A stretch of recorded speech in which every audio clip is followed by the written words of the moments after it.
നീണ്ട 12 വർഷത്തെ പുനരുദ്ധാരണ പ്രവർത്തനങ്ങൾക്ക് ശേഷം രണ്ടാം ലോക മഹായുദ്ധകാലത്തെ ഒരു ഫ്ലോട്ടിംഗ് വിമാനം യുകെയിലെ റോച്ചസ്റ്റർ കത്തീഡ്രലിൽ പ്രദർശിപ്പിച്ചു.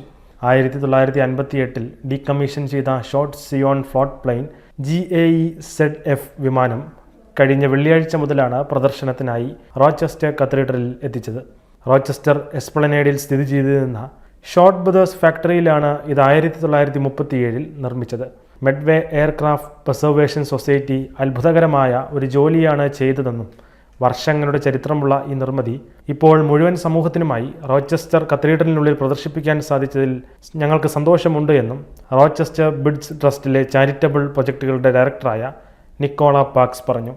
40,000 പൗണ്ട് ചെലവഴിച്ച് 12 വർഷം സമയമെടുത്താണ് മെഡ്വേ എയർക്രാഫ്റ്റ് പ്രിസർവേഷൻ സൊസൈറ്റി ഇത് പുനഃസ്ഥാപിച്ചത്. 1937 വിമാനം നിർമ്മിക്കപ്പെട്ട ഷോർട്ട് ബ്രദേഴ്സ് ഫാക്ടറിയുടെ ചരിത്രത്തെക്കുറിച്ചും കത്തീഡ്രലിലെ പ്രദർശനത്തിൽ ഉൾപ്പെടുത്തിയിട്ടുണ്ട്. ഓഗസ്റ്റ് മാസം മുഴുവൻ നീണ്ടു നിൽക്കുന്ന രീതിയിലാണ് പ്രദർശനം ക്രമീകരിച്ചിരിക്കുന്നത്.